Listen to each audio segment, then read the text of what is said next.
my wife once told me. You forgot our anniversary, I said. I was planning a surprise. It wasn't a lie exactly. More like something I wished could have been true. The thing is, I didn't forget dates. I forgot how to live in them. Days slid together, the hum of the fridge, the same emails, the same neighbors nodding politely when we passed in the hallway. I kept moving, but it all felt rehearsed. That morning, like most mornings, I ducked into the small coffee shop near the laundromat. The one with the scratched wooden counter and the clattering bell over the door that always rang a half-second late. My routine was simple: black coffee, seat by the window, headphones in but no music playing. She was already there. The woman from next door. Older, though I'd never guessed her exact age. Early 40s, maybe mid. She carried herself in a way that didn't invite guessing, quiet, self-contained. Her hair was tied back loosely, strands slipping out as if she didn't bother fixing it again once she left the house. She had a book open on the table but wasn't reading. Just holding it, fingers resting between the pages like a bookmark. We'd said little before. Morning. Or, sorry about the noise. But that day she glanced up when I came in. A small acknowledgement. A look that lingered a second too long to be habit. I ordered, sat 2 tables away. Not close, but not far enough to be invisible. When the barista set down my cup, she said, "Black, right?" I nodded, maybe too quickly. "Thanks." And from her table, the neighbor spoke for the first time beyond hallway exchanges. "You always get the same thing." Her voice was low, not teasing, but noticing. "Guess I'm predictable," I said, folding the paper napkin without realizing it, creasing it corner to corner until it was a rough square. She tilted her head. "There are worse things." Then she went back to her book, though her eyes didn't move across the page.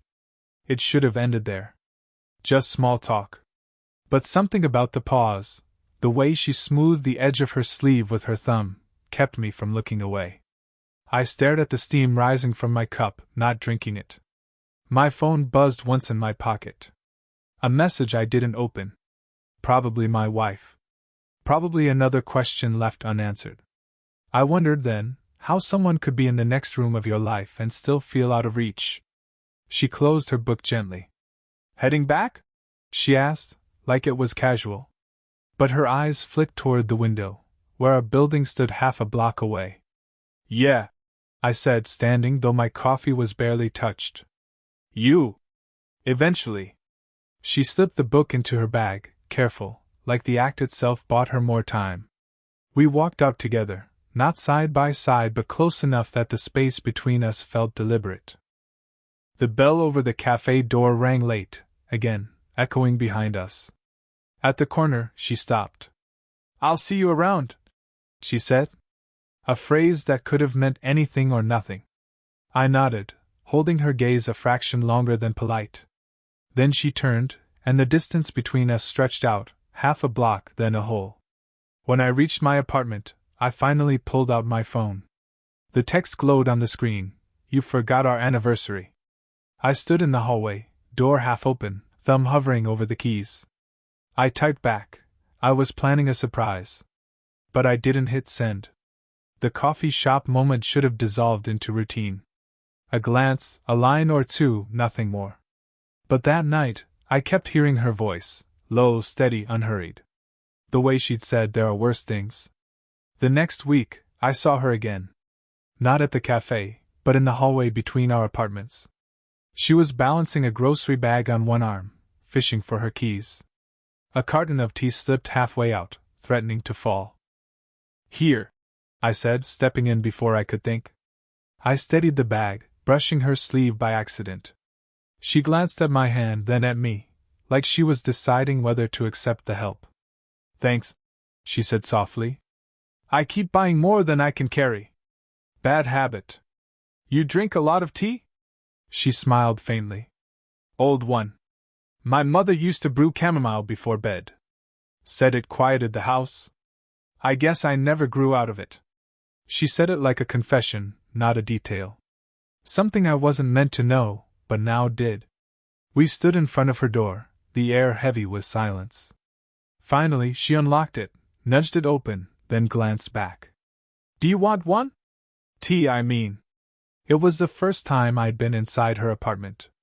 Same floor plan as mine, but warmer. A lamp glowed in the corner, casting a soft amber light. The table was stacked with books, newspapers folded neatly, as if someone was trying to keep order but always falling slightly behind. I sat while she boiled water. She didn't ask if I took sugar or milk, just set the cup in front of me. The steam curled between us. "You're younger than I thought," she said suddenly, sitting across from me. I blinked. "Is that good or bad?" She shrugged, but her gaze didn't leave me. "Just an observation." Her words sat there, sharp but not unkind. I sipped the tea, too hot, nearly burned my tongue. "You live alone?" I asked. She nodded. "Divorced. Years ago. No kids. Easier that way." I thought about my wife then, about the unopened messages sitting in my phone. I thought about how easier never described anything in my life. We talked about nothing important after that. Weather. A neighbor's loud TV. She laughed once, quietly, at something I said about the broken elevator. And for a moment, I forgot about the years between us, the rings we weren't wearing, the things unsaid. When I stood to leave, she followed me to the door. I handed her back the empty cup. She reached for it, fingers brushing mine, not long, not intentional. But enough. I don't know why that moment stayed with me. I'd think later. Maybe because it felt like someone finally saw me. Her hand lingered a second longer than it needed to. Then she pulled back, tucked her hair behind her ear, and said only, "Good night." The hallway felt colder when I stepped. We fell into a rhythm after that. Not planned, never arranged, just chance meetings that stopped feeling like chance. In the laundry room. In the lobby mailbox. Once, in the elevator that creaked between floors like it might give out at any second. Each time, something small passed between us. A line, a look, a silence too heavy to ignore. But closeness, I realized, carried its own weight. One evening, I found her outside the building, leaning against the railing with a mug in her hand. The sky was low, bruised with clouds. I almost kept walking, but she turned at the sound of my steps. "You're late," she said, though I hadn't promised to be anywhere. I tried a smile.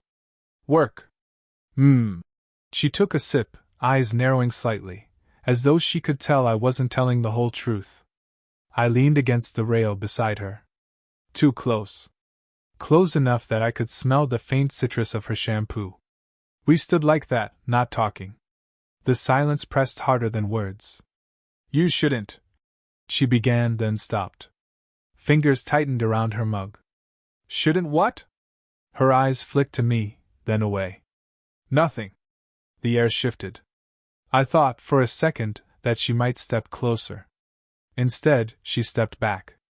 Drew a line I hadn't asked for but couldn't ignore. That's when the door clattered open.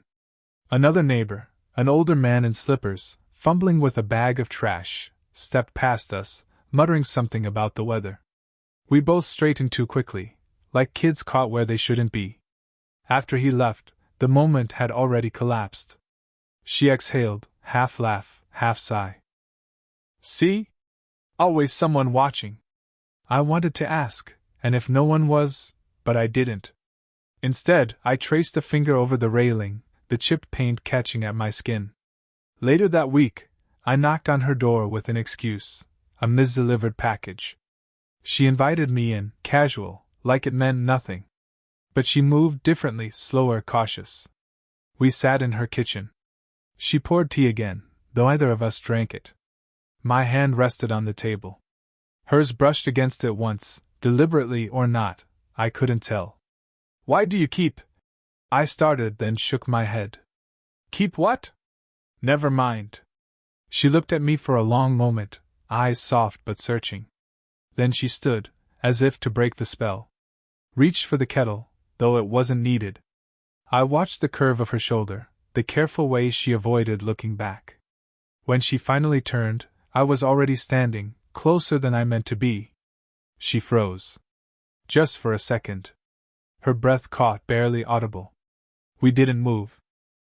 My hand twitched, almost rising. Her lips parted like she might speak, or something else. Then she stepped back. You should go, she said quietly. I nodded, though my feet didn't move right away. The space between us pulsed, aching with everything unsaid. I left without touching her. But that night, lying in the dark, I felt the phantom weight of almost.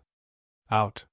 It was raining, the kind that didn't drench you but lingered, thin needles falling steady, almost quiet. I saw her on the bench outside the building, coat pulled tighter, hair damp around her face. She didn't look surprised when I sat down, just shifted her bag so there was space. We didn't speak at first. The rain did enough of that. Finally she said, "You're always around." I let out a small laugh. "You say that like it's a bad thing." Her eyes flicked toward me, then away. "Sometimes it is." The words sat between us, heavier than the rain. I wanted to ask why but didn't. Instead, I watched a drop gather on her sleeve, swell, then fall. After a while I said, "You avoid people, don't you?" Her lips curved, not quite a smile. "And yet here you are." I folded my hands together, thumb rubbing against the edge of my palm. My chest felt tight, though I wasn't sure from what. She sighed, leaning back against the bench. "You remind me of someone I used to know. Younger. Restless. Always looking for something he couldn't name. Was he?" I trailed off, not sure how to finish. "A mistake," she said quickly, then softer. "Or maybe I was." The silence after that was too sharp. I wanted to fill it, but the truth pushed out instead. "I think about you," I said. Quiet, almost drowned out by the rain. Her body stilled. She turned slowly, searching my face for the joke, for the lie. There wasn't one. "You shouldn't," she said finally, but her voice wasn't steady. "I know." Her hand tightened around the strap of her bag. She looked like she might stand, but didn't. "What are you doing?" she whispered. I shook my head. "I don't know. I stopped. Words dried up in my throat. The rain thickened. She pulled her coat closer, but her gaze stayed fixed on me now, unblinking. "You're too young," she said. "You're not too old." That made her laugh, sharp and quick, almost bitter. "You don't mean that." "I do." Her hand brushed against mine on the bench, just the back of her knuckles, barely a graze. Whether accidental or not, I didn't know. But neither of us pulled away. We sat like that, touching but not holding, rain dripping off the awning above. She spoke again, barely audible. "If we keep this up," I swallowed, waiting for her to finish. But she didn't. The question hung there, suspended, unfinished. If we keep this up, then what? I didn't have an answer. After the rain, I didn't see her for days. Not in the hallway, not on the bench, not even the faint sound of her kettle through the thin walls. At first, I thought it was chance. Then, after the fourth day, I knew it wasn't. I lingered in the lobby longer than I needed to, checking the mail twice. I went to the coffee shop at odd hours, waiting for the bell that always rang late. Nothing. Finally, one evening, I caught sight of her leaving the building with someone else. A man. Older than me, closer to her age. He carried a briefcase, and she was laughing, quietly, but still. She saw me, too. The laughter cut short, like scissors through thread. "Evening," she said, voice flat, almost formal. I nodded, words stuck in my throat. The man glanced between us, curious but not concerned. They walked on, side by side, their steps unhurried, practiced. I told myself it didn't matter. That I had no claim, no right. But the lie scratched at me. Later that night, I heard her door close softly, long after midnight. I almost knocked. Stood there for a full minute, fist half raised, listening to the silence. In the end, I walked back to my own apartment, every step heavier than the last. The next morning, she was at the mailboxes. Alone this time. She kept her eyes on the envelopes, flipping through them like they were more important than oxygen. I cleared my throat. Hey! She froze. Then, without looking up, said, You should stop waiting for me. The words hit harder than I expected. I'm not, I began, but she cut me off. You are. And it's not fair. Not to you. Not to me. Her hands trembled slightly as she shoved the mail back into its slot. She turned then, finally meeting my eyes. I can't, not again. Again. The word hooked itself in my chest. She must have seen the question on my face, because she added quietly, I've been here before. With someone who thought I could fill whatever gap they had. She shook her head. I can't be that again. And then she walked away. Not hurried, not angry, just gone. For a while, I stood there, holding onto the banister like it might explain things. My phone buzzed in my pocket. A message from my wife, unread. Another sentence unfinished. I didn't feel heartbroken. I felt paused. Like life forgot to finish the sentence. That night I typed a message, Can we talk? Not to my wife. To her. I stared at the screen until it dimmed, my thumb hovering over send. Then I deleted it. The silence felt louder than any reply could have been. It was late when I finally saw her again. The building's hallway was dim, only one of the overhead bulbs still working. She was carrying groceries, keys pinched between her fingers. I offered to help, but she shook her head. You don't have to keep doing that, she said. Doing what? Her lips pressed together. She looked tired, as though she'd rehearsed this conversation and still didn't want to have it. Making excuses to see me. The bag in her arms sagged. I reached to steady it before it slipped. My hand brushed hers. Neither of us pulled away right away. We ended up in her kitchen. The light above the sink hummed faintly, flickering at the edges. She set the groceries down, smoothed the sleeve of her sweater with her thumb. Why are you here? She asked, voice low. I hesitated. Then, because I can't seem to not be. The silence stretched, filled only by the hum of the refrigerator. She leaned against the counter, arms crossed like a shield. You think this is, what? Some story you get to live through me? She said, almost sharp, then softened. I'm not who you think I am. I don't think you're anyone but you. Her laugh was small, disbelieving. She rubbed her forehead. You're 20-something. I know, I said quickly.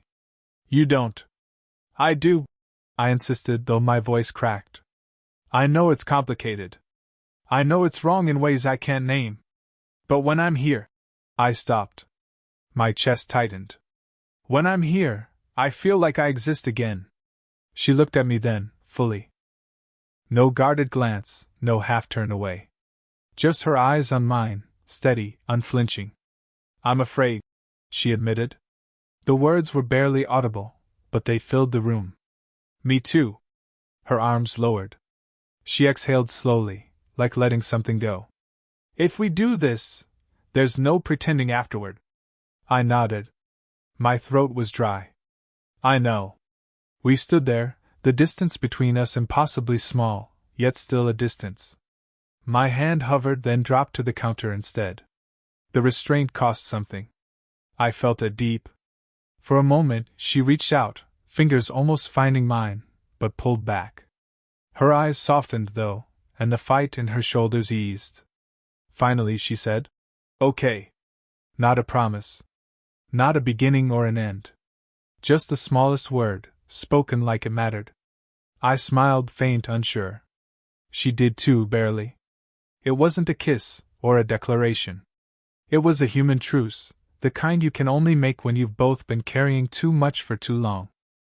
And in that dim kitchen, with the groceries still unpacked, it felt like the bravest thing either of us could have done.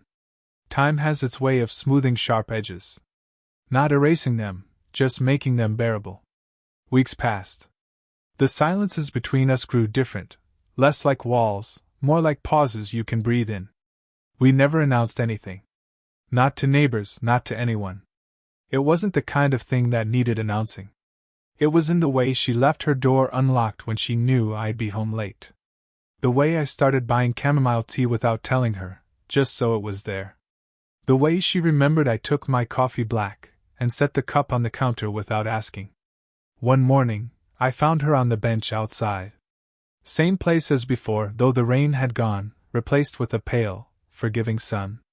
She was holding a book but not reading, her thumb pressed between the pages. 8:47, she murmured as I sat beside her. I frowned. What?